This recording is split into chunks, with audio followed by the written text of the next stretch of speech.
La historia de la escritura está ligada indisolublemente a la historia de la civilización. Fue con su aparición que el hombre pudo conservar de mejor manera la memoria, dejando registro preciso de lo que le interesaba. Las letras afianzan la memoria de una mejor manera que lo hace una imagen, que puede ser más ambigua y llena de significados. Las letras han variado según la cultura. Cada pueblo ha tenido su estilo, su manera de ver, de pensar y de aferrarse al mundo.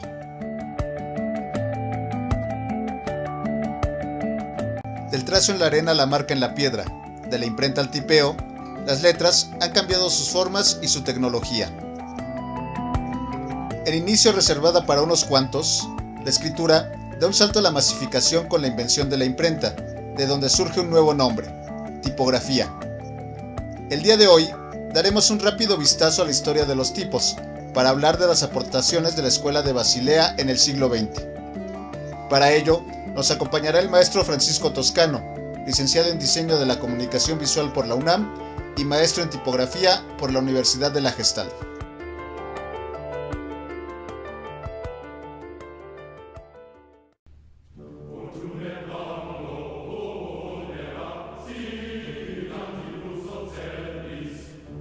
La historia de la escritura occidental producida a gran escala comienza en la Edad Media, cuando, utilizando los caracteres romanos, se producen escritos con temas sacros en su mayoría. Todos ellos eran hechos a mano, es decir, con caligrafía, e iluminados con colores naturales, de ahí su nombre, manuscritos iluminados.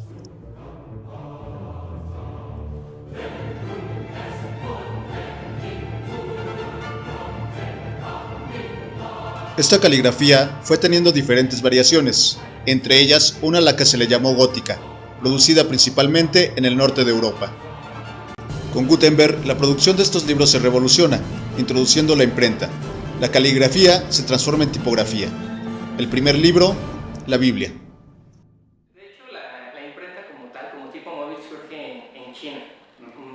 Parece que son como 10 siglos antes del tipo móvil que perfecciona Gutenberg. Realmente la contribución fuerte de Gutenberg es la aleación de zinc que hacen sus tipos, que los vuelve resistentes al desgaste. Entonces eso favorece que los libros se puedan producir, ¿no? Y que el tipo se conserve. De hecho, en los inicios de la imprenta se buscaba mucho que los tipos móviles parecieran hechos a mano. Muchas de las letras iluminadas de la Biblia impresa eran hechas a mano porque querían conservar sus rasgos, querían que pareciera que estaban hechas a mano. ¿Tenía que ver con la cuestión económica? ¿Tú podías vender más un libro que parecía que estaba hecho a mano o a uno que... Claro, tenía más valor en ese entonces. Si bien nosotros en esta sesión estamos viendo siglo XX, la historia de la Universidad de Basilea no va a empezar en ese momento. ¿Cuándo es que empieza y de qué manera se va dando? Comienza en el siglo XV, en el año de 1460. De hecho, todavía Basel, que es la ciudad donde se encuentra esta universidad, todavía no pertenecía a Suiza.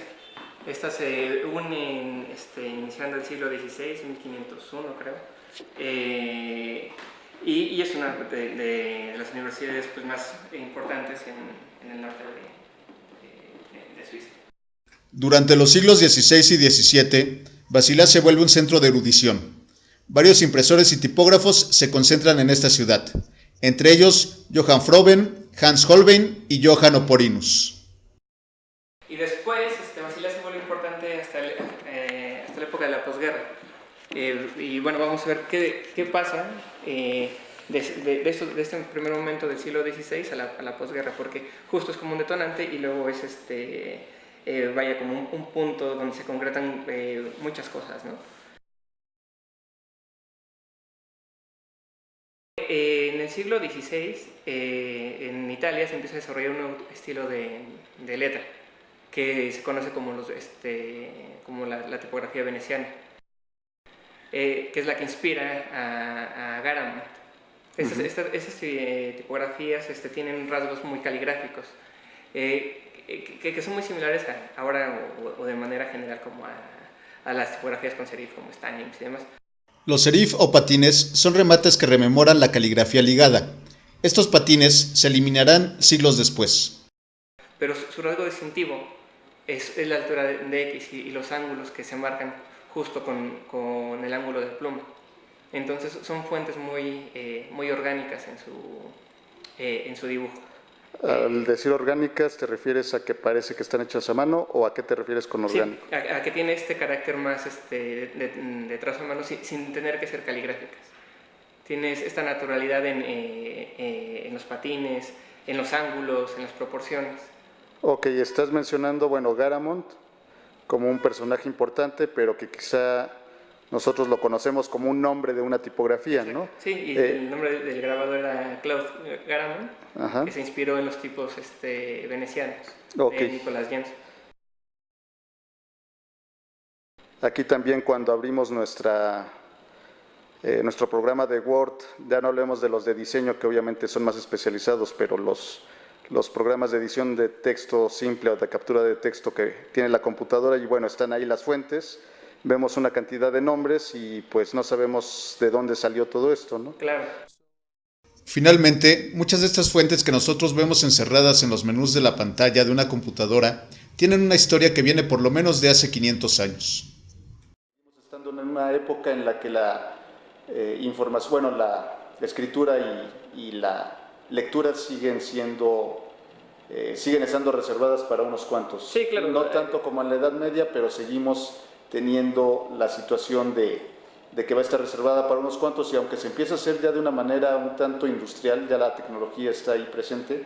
¿Qué es lo que va a ocurrir con los materiales? Finalmente el papel pues era muy caro, Claro, ¿no? sí. Sigue siendo un papel caro, aunque ya no son esos manuscritos iluminados que costaban fortunas y que por eso únicamente los van a tener los reyes y los nobles, aún así siguen siendo elementos caros. Muy caros, sí, siguen siendo objetos de lujo y justo, por ejemplo, las ediciones no eran de 1000, ¿no? O sea, eran ediciones a veces de 20 libros, por mucho de 200 eran las ediciones así ya muy grandes, ¿no? En el siglo XVII tenemos dos personajes que son fundamentales para el impulso de la buena edición, que es el Plantani, que es y su yerno Moretus. De hecho, el museo más importante de imprenta que existe todavía en el mundo se encuentra en Holanda, que es el Museo Plantan en Moretus. Que muchas veces se piensa que es un solo personaje, pero no, es Plantan y su yerno. Y la familia de los Elsevier.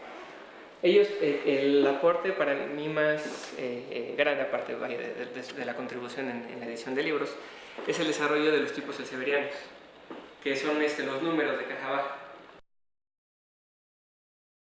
Esto hace que los números se integren al texto y no parezcan como separados. Generalmente todos usamos los números de caja alta y siempre brincan, ¿no? Se ven como el bloque ahí matemático. Los tipos elseverianos dan un tono que minúsculo y eso hace que se integre en la composición del texto. ¿Cuándo se empieza a usar el color en el tipo? La tipografía es negra. Sí, fundamentalmente es negra o roja. El negro sobre blanco o el rojo sobre blanco. De hecho hay algunos refranes y algunas frases en algunos idiomas que mencionan justamente eso. Cuando quieren hablar sobre la claridad de las cosas, pues hay que hablar del negro sobre el blanco, sí, que es cómo se manejaban las tipografías. ¿Cuándo empieza a usarse el color que no sea el negro o que no sea el rojo? Pues es hasta la época industrial, es cuando la tecnología permite meter más color, justo con la litografía, ¿no? se permite. Pero yo he visto ejemplos, creo que ya hasta a finales del siglo XIX, principios del XIX tal vez. Básicamente antes de eso, bueno, la tipografía es negro y blanco y rojo, ¿no? Tenemos ahí a Bodoni, a Palom, a Didot, que justo son personajes que son posteriores a Baskerville. Este desarrollo y toda esta secuencia que es Baskerville, Didot, Bodoni y Walbon, es muy interesante porque venimos de un desarrollo con Garamond, donde lo que estaba pasando es que la tipografía se empieza a volver más racional. Esto que es que se vuelven las formas matemáticas, aunque no tengan que ser trazadas con instrumentos geométricos. Baskerville es una tipografía que justo se llama de transición. La tipografía diseñada por Baskerville mantiene los patines, pero con terminaciones más contrastadas, acercándose al desarrollo que tendrán las familias modernas. Por otro lado, las minúsculas se hacen más redondas, más geométricas.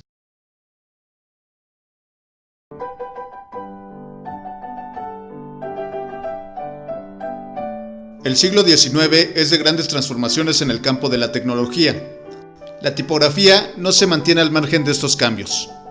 Con la invención del linotipo, se desarrollan nuevas familias tipográficas. Esta preocupación por la masificación de las cosas, por la producción industrial, genera un tipo que desarrolla Higgins, que es el tipo egipcio.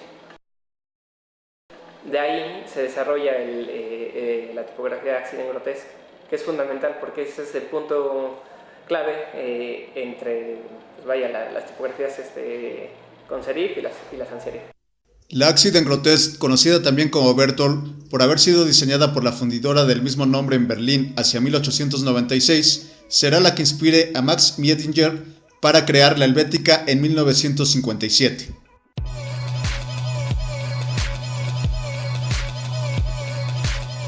A finales del siglo XIX e inicios del siglo XX, otra fuente tiene gran importancia en Alemania, la relacionada con el Jugendstil, creada por Otto Ekman, que será la versión alemana del Art Nouveau, contra la que después reaccionaría Lucien Bernard, incorporando tipografía e imagen para dar un único mensaje, creando un diseño unitario. Ya a inicios del siglo XX, el diseño ya es una disciplina. ¿Ya el diseño está separado del arte? ¿O sigue siendo arte? No, ya en inicios del siglo XX, justo con William Morris estaba esa lucha, ¿no? De que el diseño tenía que ser tan valorado como una obra de Rafael, dice, ¿no? Ajá. Pero ya en el siglo XX ya existen las artes aplicadas, ya el diseño forma parte de la sociedad. De hecho, Otto Ekman, que es como les mencionaba, uno de los representantes del Jugendstil, abandona la carrera de pintor por volverse diseñador industrial y diseñador gráfico. Bueno, y aquí una pregunta tramposa, muy tramposa. ¿Convenía más ser artista o ser diseñador ya a inicios del siglo XX? Claro, era diseñador, o sea, los productos se vendían más, tenían un campo más amplio de aplicación y por tanto de mercado, ¿no? Porque el diseño finalmente se vuelve en la manifestación práctica del arte. Claro. Entonces, pues nos conviene más ser diseñadores que ser artistas, claro, aunque estemos utilizando los mismos elementos. Y regresando a Bernard, retomemos lo que comentábamos la sesión anterior, a propósito de sus carteles de la Primera Guerra Mundial y el uso de las fuentes góticas como parte del reflejo de la nación alemana. Es un tema bien interesante porque ahora se cree que la gótica es una tipografía y una caligrafía que es poco legible.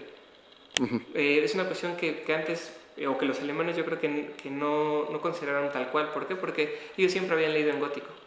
Y la legibilidad sí tiene que ver con forma, sí la contraforma ayuda a que haya una mejor legibilidad, pero uno lee mejor lo que más lee.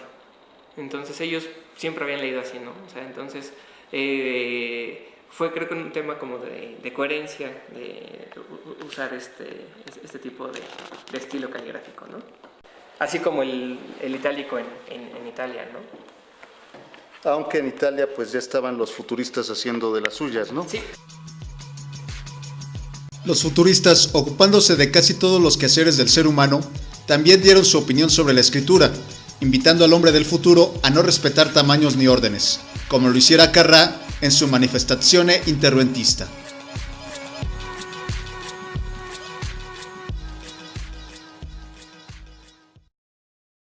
Ok, ¿qué está ocurriendo con la parte de la tecnología a inicios del siglo XX? Que impactan directamente con el diseño, la fotografía. La fotografía es una pieza también que cambia todo, ¿no? O sea, también el desarrollo de tipo se vuelve más fácil con las fotocomponedoras. Bueno, aquí el asunto de la fotocomponedora y cómo es que entra la fotografía como descubrimiento a cambiar el lenguaje tipográfico. Claro. Porque nosotros pensamos en fotografía y obviamente pensamos en las imágenes antiguas y pensamos en todo este registro de la realidad, ¿no?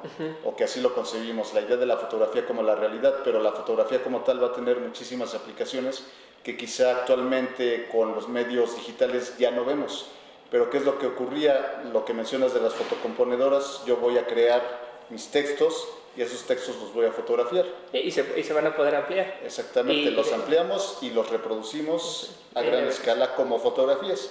Entonces, este es un punto fundamental. La fotografía va a venir a cambiar también el mundo de la edición, no únicamente como ilustración de lo que está ocurriendo, sino como técnica y como tal, va a modificar también y va a permitir esto que está mencionando Francisco, hacer ampliaciones, hacer reducciones. Entonces yo ya no me preocupo tanto sobre cómo voy a estar diseñando el tipo, lo puedo hacer en una manera, en una escala cómoda para el dibujante, pero a la hora de reproducirla pues cambiamos los estándares, entonces ya se vuelve también manipulable.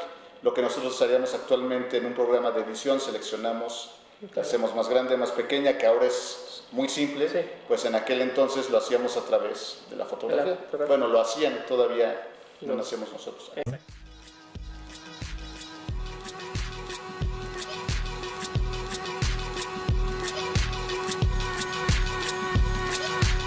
El desarrollo técnico y gráfico propuesto por la Escuela de la Bauhaus será fundamental para el desarrollo de la tipografía, primero en Alemania y posteriormente en el resto de Europa y Estados Unidos, cuando artistas y diseñadores tuvieron que emigrar con el arribo del nazismo al poder.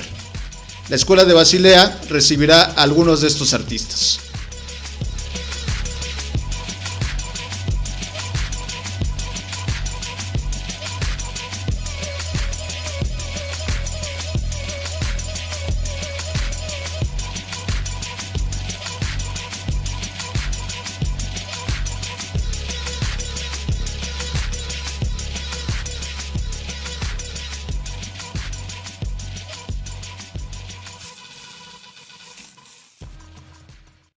Que es fundamental en esta etapa de la Bauhaus es la que desarrolla Paul Renner, que es Futuro. Futuro es una tipografía totalmente geométrica que se traza, o que se trazó la primera, totalmente con instrumentos geométricos, aunque después la corrigen, ¿no? O sea, porque la Futura que conocemos no es la Futura que era trazada así.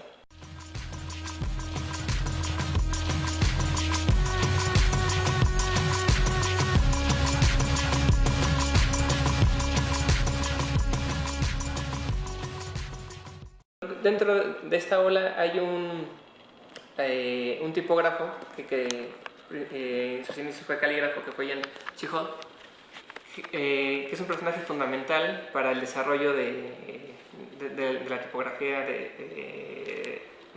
durante la Segunda Guerra Mundial y después de la posguerra. Él era un calígrafo de la vieja escuela, pero en la década de los 20 asiste a una exposición de la Bauhaus y racionaliza muy bien, asimila esta idea del constructivismo.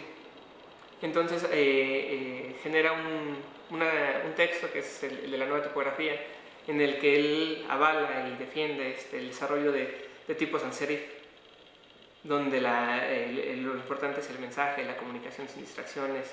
Hay que quitar todos los elementos y los adornos que pueden entorpecer la lectura, que son básicamente los serifs. Eso es lo que él pensaba en ese entonces.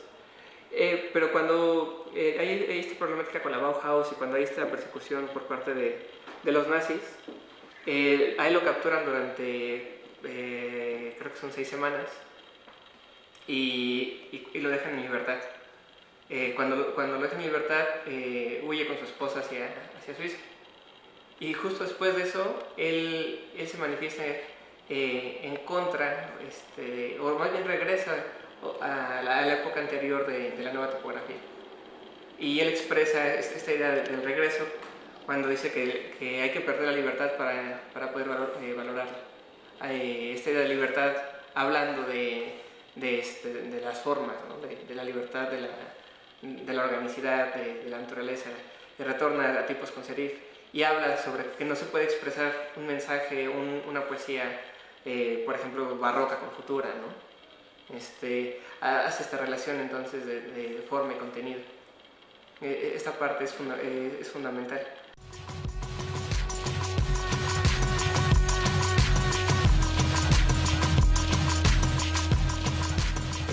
Y justo como él, varios diseñadores empiezan a hacer empiezan a migrar hacia Suiza. Y en Suiza tenemos dos diseñadores que son trascendentales y que los seguimos ocupando y que se seguirán ocupando sus tipografías creo que por mucho tiempo más, que es Frutiger, quien desarrolla Universe, y Max Midenger, que desarrolla Helvetica.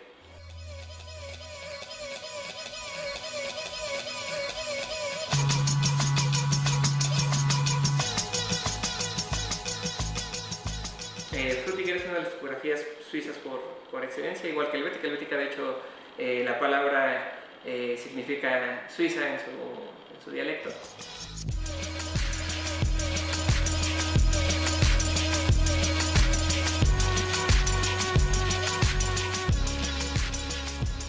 Y son tipografías que buscaban la universalidad, que buscaban que el mensaje fuera para todos. Y esta idea que subyace en el espíritu de esas tipografías es llevado después a todo el diseño suizo, ¿no? El diseño tiene que ser para todos, el mensaje tiene que ser claro. El mensaje está sobre todo, ¿no? Y la claridad de la comunicación tiene que ser así.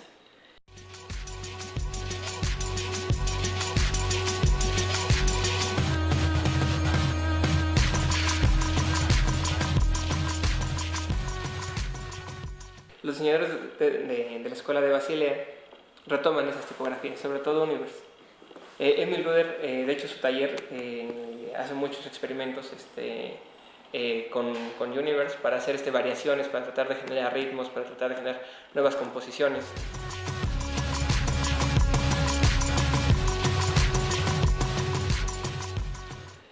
Otro de los principales diseñadores es Wolfgang Weingart, y Manfred Maier desarrolla un manual que es la base fundamental desde los 60 hasta la década de los 90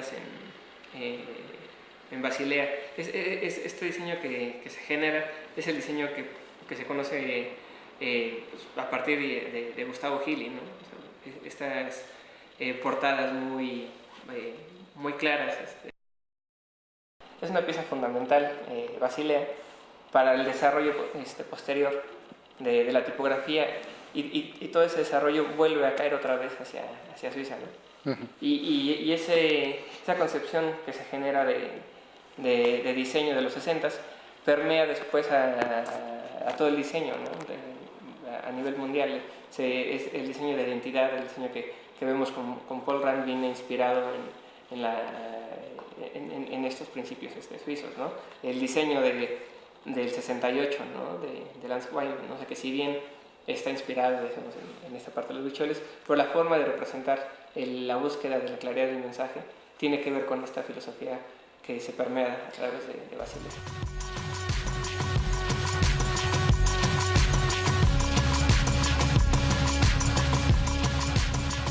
Nos has hablado de tipografía, pero a ti tu verdadera pasión es la caligrafía. Sí. Hace un momento hablábamos de la situación de que vamos perdiendo la tecnología. Lo que va ocasionando es que nos está haciendo perder personalidad en la parte escrita. Sí. Nosotros escribimos con las letras de otros. Básicamente, cuando nosotros usamos la computadora, quizá llegamos a elegir la tipografía que se acerca más a nuestro gusto, a nuestra personalidad, y finalmente esa es una manera de adquirir individualidad con una tipografía, pero finalmente todas esas letras son letras que nos son prestadas, no es nuestra letra. Exacto. ¿Qué es lo que ocurre con la caligrafía? ¿Por qué tú prefieres la caligrafía al mensaje tipográfico, al diseño de una tipografía más matemática y que esté dentro de un sistema que nos permita escribir textos a gran velocidad? ¿Por qué regresar a la caligrafía? yo la defiendo mucho porque nos obliga a tener esta unión todavía con lo que somos nosotros, ¿no? con expresarnos a través de los signos. ¿Con qué no estoy a favor? Es ahora más bien con el tipear, ¿no? O sea, la tipografía tiene su uso, creo que para la reproducción de libros, pero estar ahora con los celulares, que vaya, también es algo que ya llegó y que es una herramienta también útil, pero sí nos está provocando que la concepción para escribir, para formular ideas, sea cortada, ¿no? ¿Qué es lo que hacemos cuando escribimos? Pues emitimos una línea larga, ¿no? Una línea que va conectada. Cuando tipeamos lo que hacemos es crear momentos separados, ¿no? ¿Y qué es lo que pasa con el lenguaje verbal? Se empieza a alterar, pero esa alteración, esta problemática con estructurar ideas ligadas, vienen no nada más ahora de tipear, ¿no? Con los celulares, eso se está acentuando. Y hay un problema también, o sea, se está desvirtuando el uso de la ortografía, se está afectando la gramática, pero este problema empezó justo, es algo importante, con el diseño suizo. Porque cuando llega, y al menos no sé si se usan en muchos países, por ejemplo en Francia, en Estados Unidos, no, su sistema de escritura es ligada, y aquí en México, a partir del diseño suizo, se hizo esta forma geométrica, es la forma script, que está inspirada justo en un tipo de futura. Del escribano al impresor, del impresor mecánico al digital y de lo digital al tipeo. Ahora ya no hay impresión, ahora ya todo es etéreo. Bueno, estábamos hablando justamente de este punto del tipear y de cómo también la escuela de Basilea, la escuela suiza, vino a modificar la escritura cursiva.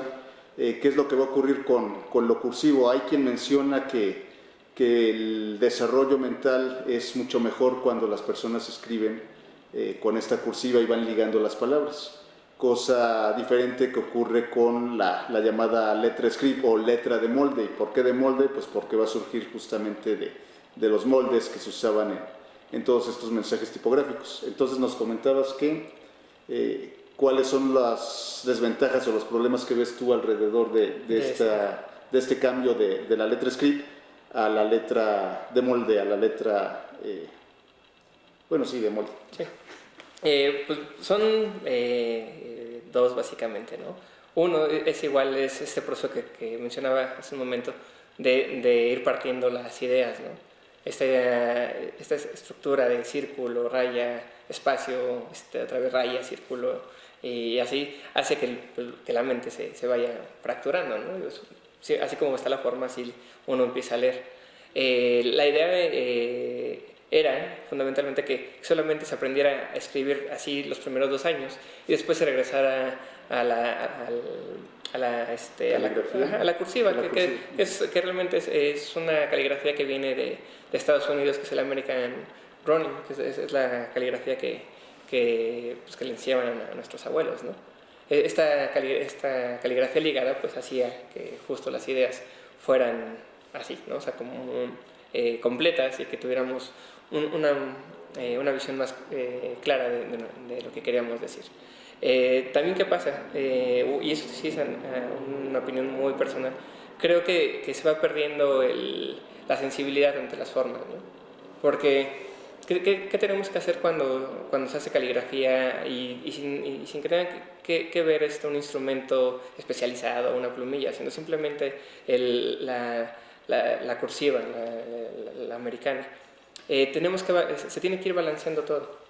O sea, uno aprende de ritmo ahí, uno aprende de proporciones, y esa parte va desarrollando una estética, y esa parte del buen gusto y de la apreciación por la belleza, creo que es una parte fundamental en la formación de todos, ¿no?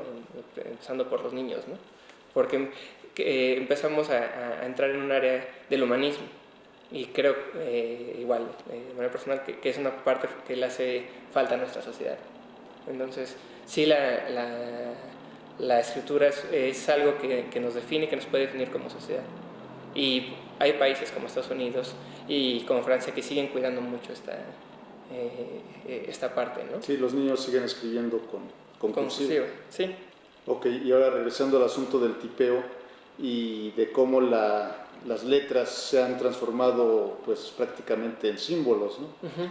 Ya han dejado de tener en algunos casos este sentido. Nosotros vemos una T, una X y una T y ya sabemos que ahí dice texto. Sí.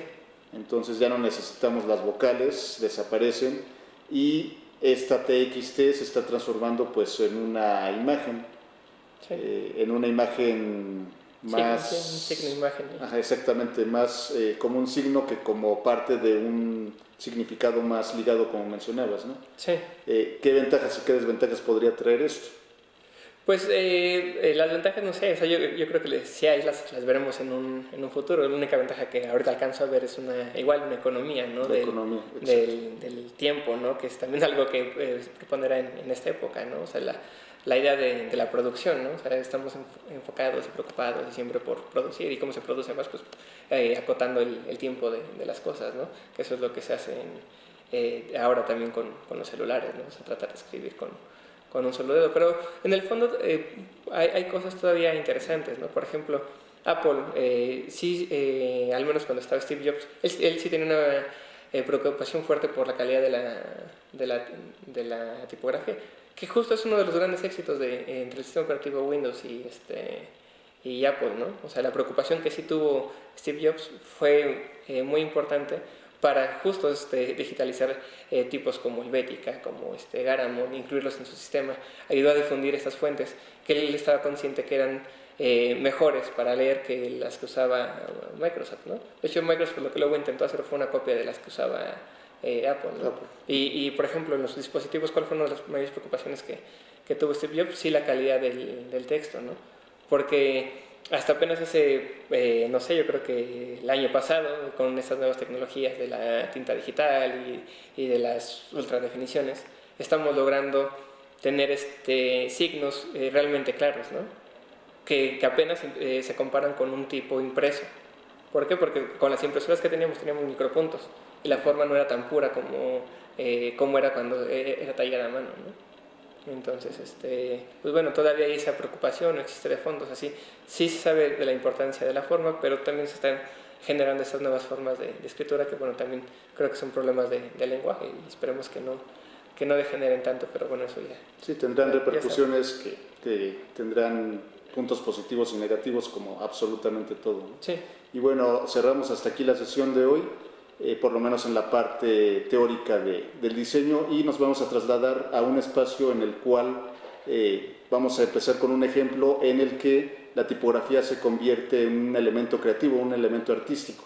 Vamos a la Feria Maco y vamos a ver cómo también los tipos, cómo también las letras han entrado en este mundo del arte y la manera en la que se utilizan en la nueva cuestión de lo conceptual. Vamos a hablar de lo conceptual, que va a ser el tema que vamos a tratar también en nuestra siguiente sesión. Keep concentrating, just relax. Just concentrate and make your mind a blank.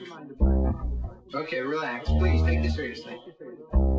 Relax and have a good time. La letra ha pasado de ser un elemento subordinado al mensaje verbal a una pieza visual, con un valor estético que ha sido aprovechado de múltiples maneras, siendo de uso común en el arte contemporáneo. Estamos en el interior de Zona Maco, donde haremos un breve recorrido en off, porque aquí todo hay menos quietud.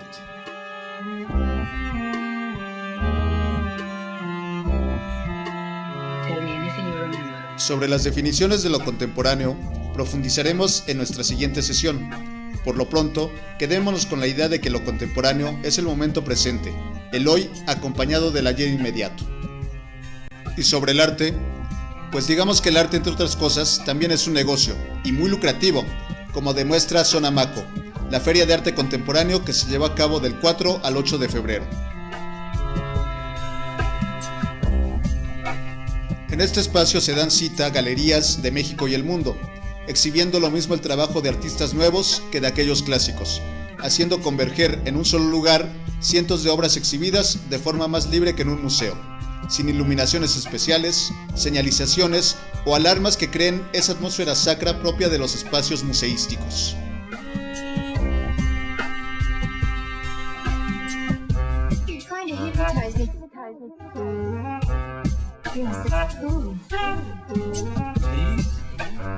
Breathe deeply, deeply, very deeply.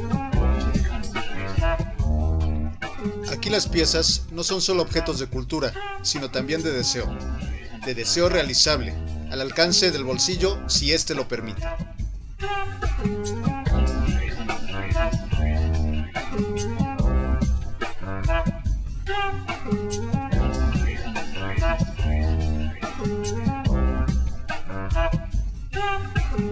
At the count of 3, you will awaken and remember nothing. You will have no memories of these trance feelings. None. You will not be upset by them. 1, 1, 1. You are coming out. 2, 2. You are nearly conscious. 3.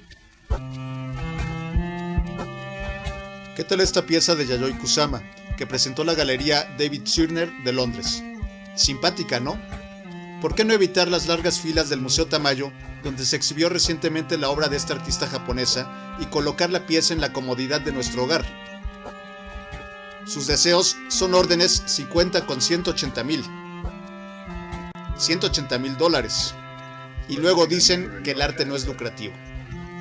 Let us examine your present life. Let us examine every detail. Every detail. Every detail. Este aspecto mercantil, aunado a la aparentemente extraña visión de algunos artistas, es el que ha hecho que muchos critiquen el arte contemporáneo, desde sus formas hasta sus métodos. Now, tell me what you see. Aunque haya quien hable de la decadencia del arte, este ha cambiado de mecenas, medios y sistemas. Y efectivamente, mucha charlatanería se esconde, o mejor dicho, se exhibe, en este tipo de eventos. Pero quien sepa ver más allá de sus prejuicios, se llevará sorpresas agradables. Y aunque parezca que la cultura clásica ha recibido tiros mortales, la transformación también es parte de nuestra maravillosa civilización. Nuestra maravillosa civilización puesta a la venta.